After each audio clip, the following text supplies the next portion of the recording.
nga pwede mangkandili diha katakod. Ang importante diha naka sa tinuod nga simbahan. I am Catholic, I am alive, I am the gospel, I am the light. Tanawa lang, naiusad dirigay panguntanan ako, Brad, balik sa Katoliko, kay silyuhan ka, kisa to, tutungo pa upaw. Gisay ko lang ako to siya.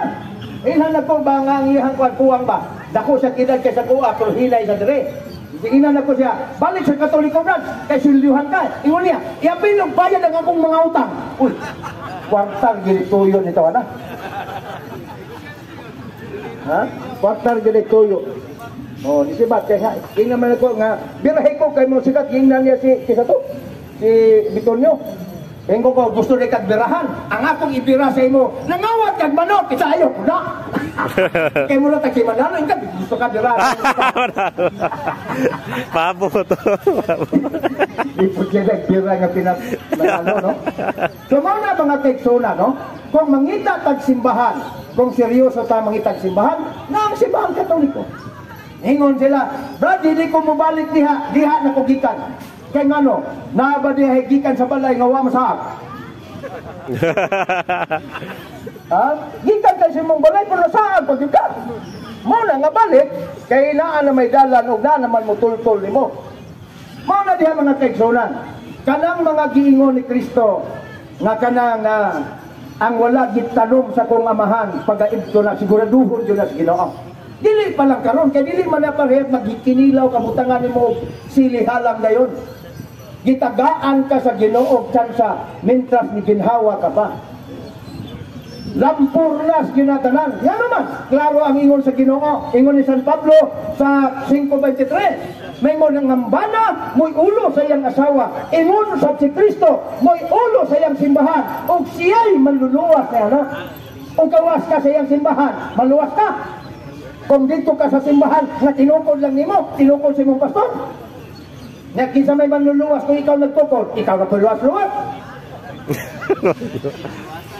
Mao na mga kaigsunan na malandong ta, kaya nakataya diri kalag.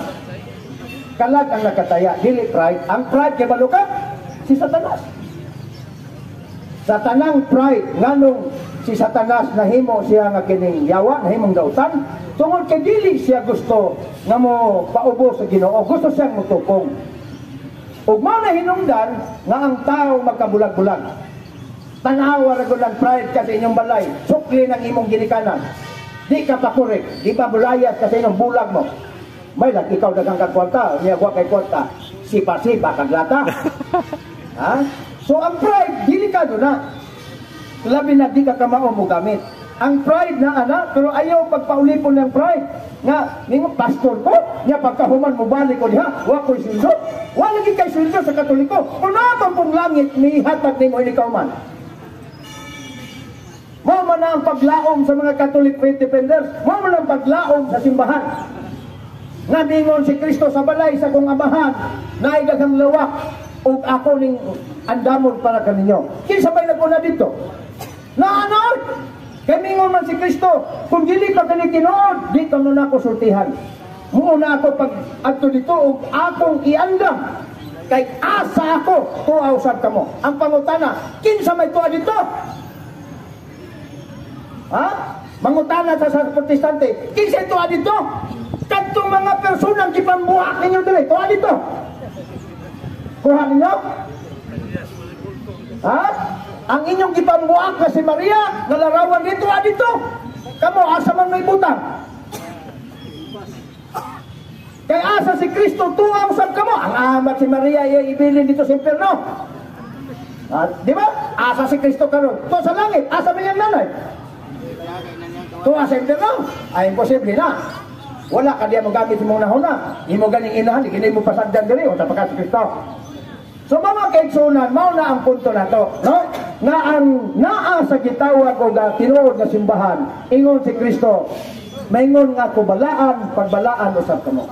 Meaning, mahimo tang tarong. Nganong dito man ka sa simbahan nga dili yan ni Kristo, bisag kung saon nimo dito lord, bisag kung saon nimo praise the Lord, hilak-hilak dito. Ningon man si Kristo, wa ko kailan ninyo oy. Garantiya ba na? Dili. Nga to pa ni Kristo, dili talang nagtawag ka na ko Ginoo, makasulod sa langit. 3:21, 23 ka na. Oh, sa imong ngalan Ginoo, nag-praise the Lord man eh. Hallelujah, praise the Lord. Hilak maganin eh. Kaya una-una maghilak ang pastor. Ihilak kami. Ha? Pero ang pangutana, makasulod ba? Dili ay. Kung sabi kingon, kung sabi hinungdan, nadya. Ang hinungdan, pastor, igsoon, nag-ingon, kadto lamang nagabuhat sa kabubuton sa kong amahan. Take note, ang requirement, kadto lamang nagabuhat sa kabubuton sa kong amahan. Pangutana, unsa may kabubuton sa amahan? Hala, si Pastor Wakibaw. Basa Biblia, pastor! 6:40, kini ang kabubuton sa kong amahan ngang makakita sa anak og mutuo may kinabuhing dayon. Kanus aka kakita sa anak. Kanus aka nakakaon sa anak. Balansi dayon. Ha? Kanang inyo ha, magkuha na mo biskwit dito sa akin ang gitawag. Kuwang naman lang na occurrence in town. Skyflakes. Murag ba sa kitang Skyflakes sa katapat? Wala man. Ningon man si Kristo, ako ang tinapay nga nanaog gikan sa langit. Ang mukaon sa kong lawas o minom sa kong dugo. May kinabuhing dayon. Asa man na, may tabo. Diya sa simbahan na yung gitukod. Wala sa gitukod kang pastor. Karon nasaw na ni Murong kung imo nang biyaan. Wa ka makasunod sa kabubuton sa amahan nga inigbayaw sa pare mauna ang anak nga giingon sa Ginoo. This is the will of my Father in heaven. Ang makakita sa anak ug mutuo kaniya. Ay di ni mutuo niya na simbolo ra man na. Pangutana, habi tinuod ninyo, ikaw ningog simbolo o si Kristo mingon kini may kulawa. O kung maingon ang Diyos, kini may kong lawas, dito na mahitabo nga simbolo, kay Diyos na siya. Kung ingon niya kiyan ning lawas, may mo ning lawas. Kung si pastor mingon nga iyan ning lawas, buto na pastora din na mahitabo. Nakuha din yung comparison? Kung si Kristo mingon na wag na duha kay wa ta makakil Kristo. Ha?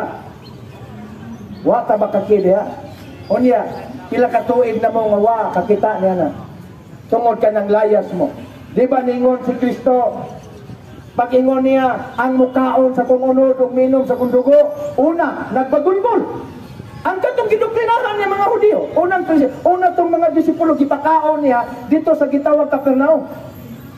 Giingnan pa ganin niya, nisunod ba kamo kay nabusog kamo? Kay kato, kati ra to ni Kristo, aron iyang itudlo ang doktrinang Eucharistia. Uy karon nanunod sila kay gipakaon man to pila to kabuok ang nakakaon 5,000 napay sobra. Ingon ng mga tao, mura po tao karon ba? Basi kakaon na po tatala. Sos kay pagtapok nila bradingon man si Kristo, ako ang tinapay nga nanaog gikan sa langit. Sugod na. Ingon na dayon ang gimutuong mga protestante kaniyadtong panahon, amot lang kakaron. Ako nang mutana lang magkuwang ko ning charge sila. Amot lang kakaron. Mao ba gyapon? O kung mao gyapon sila, tumpay mo dito. Kung dili mao di Katoliko na hape. Ay lang gagugay na bug 100%. Kana na unausay ka ng duha ba? Ha? Kamo po kay gusto man pud dayon ng di ko na mayo. Ay, pitaay sa liwi nga makatoliko. Ha? Naon ba? Kaya bitaw mo desisyon kag pirma kag kontrata, di makampirma dayon. Naon ko sani. Aw mo sa nang bata. Ha? Aw na tay bata ayo dayon, ha? So, unsa man nitabo? Sugod na si Kristo. Ako ang buhing tinapay. Ingon day mga tao nga way pagtuo, murag karon nga mga dili Katoliko, ingon dayon nga saon man ni. Pagkalisod man ni sabton niya gisulti. Tiyaw mo guna nga siya daw ipakaon, unya kanang gitawag ipakaon, kada bitang himuong kag kanibal ba, simple man kay sabton, imo ang tiil, ako ang kamo. So mo gud na suod sa ulo sa way pagtuo. Mao to nga wa man gimuluran si Kristo. Imbes na pagutbot ningon nato si Kristo mga pastor ba kay mo 10%. Ayaw sa komedya na to.